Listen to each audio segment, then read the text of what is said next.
to take another trip around the world with Hamsada. It's our Persian program on 97.9 Chin Radio. Produced and hosted by Shabnam Asadullahi.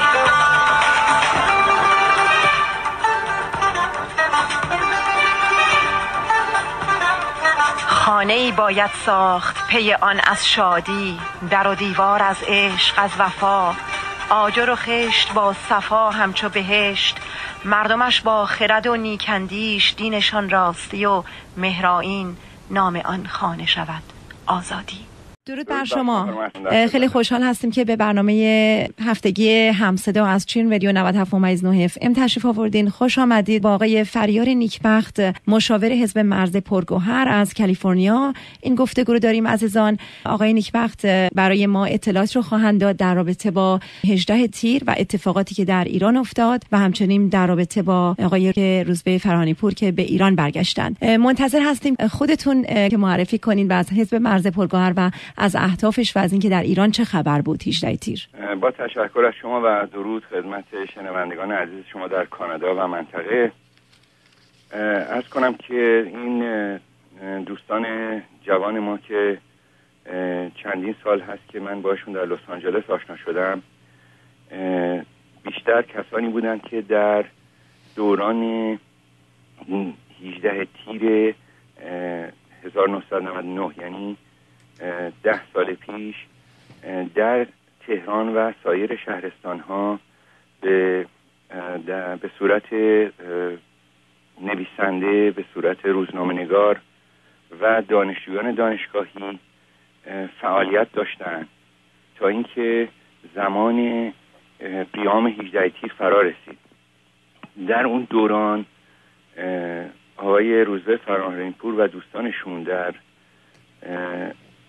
در خود قیام دانشجویی نقش بارزی در منطقه دانشگاه تهران، در منطقه خیابان‌های منتهی به وزارت کشور و غیره و غیره فعالیت‌های بارزی داشتند که به دستگیری تعدادی از اونها از جمله آقای فرهانی پور منجر شد و ایشون رو به صورت یکی از رهبران دانشجویی اون زمان به جامعه معرفی کرد.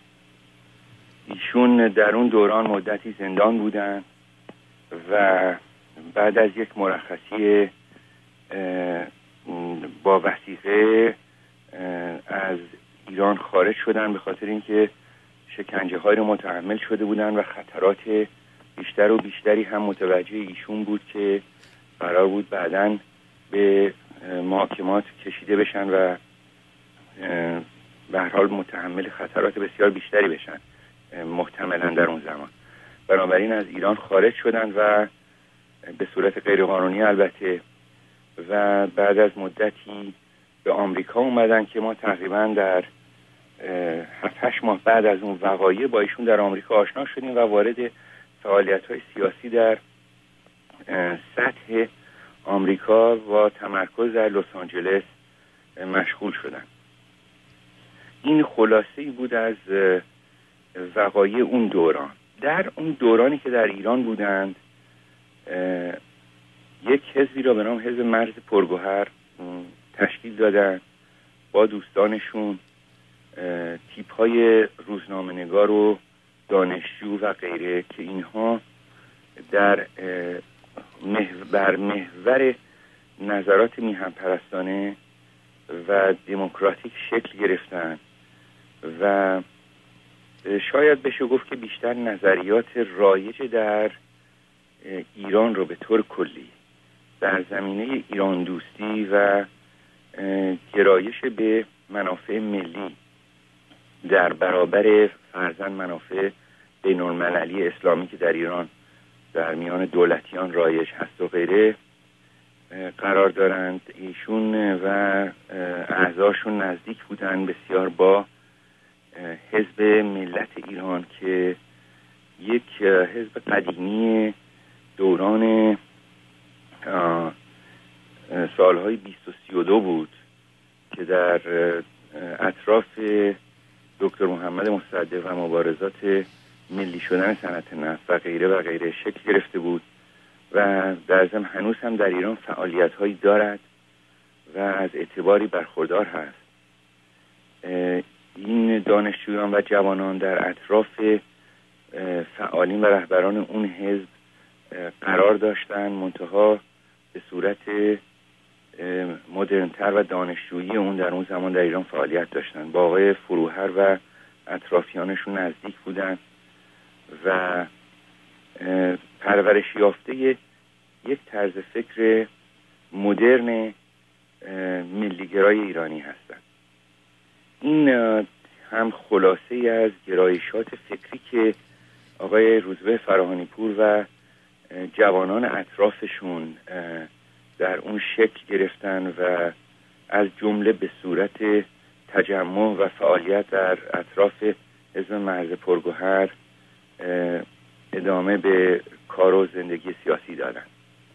حالا اگر سوالهای مشخصتری داشته باشی خیلی خوشحال میشم که یک توضیحاتی در اون زمینه ها بدم. جناب آقای نیک، وقتی آقای روزبه فراهانی پور به ایران بازگشتند و خبر خب خیلی سریع پیچید و اولین خبری که ما گرفتیم از رویترز بود. اگر که لطف کنید راجع به این مسئله که اصلا چرا این به این شکل عنوان شد و به قول معروف برادکست شد رفتن ایشون به ایران، خب خطرات خیلی زیادی از لحاظ جانی برای ایشون هست و این سوالی بود که خیلی ها کردن که چرا این مسئله به این شکل برادکست شد و چرا مخفیانه این مسئله انجام نشد و این گزارش داده شد جهانی به سطح جهانی. راجع به این مسئله اول توضیح بدید تا من سوال بعدم بکنم. خب البته این سوال شما رو خیلی از دوستان، علاقمندان و حتی افراد خارج از این جریانات همیشه در این چند روز داشتن. سوال موجهی هست و شاید یک سری توضیحات بتونه اطراف این جوانب به مسئله روشن کنه. ببینید اصولا جریانات ملیگرا در ایران، مثلا فرض کنید مثل مجموعه جبهه ملی قدیم یا مشخصا مثلا احزابی که دوره‌ور جبهه ملی و غیره فعالیت داشتن و بعداً هم تیپ جوانهایی که تشکیلات‌های مختلف در اطراف اون داشتن در سالهای مختلف و دوران‌های متعدد، اصولاً اینها تشکیلات‌های مخفی و عرض کنم مخفی و فرض کنید که غیر پاسخگو به جوانب و اینها نبودن هیچ وقت. اینها اکثریت فعالیت هاشون همیشه علنی بوده و حتی بسیاری از اعضای اونها هم همیشه در سطح اون محلی که فعالیت میکردن شناخته شده بودن.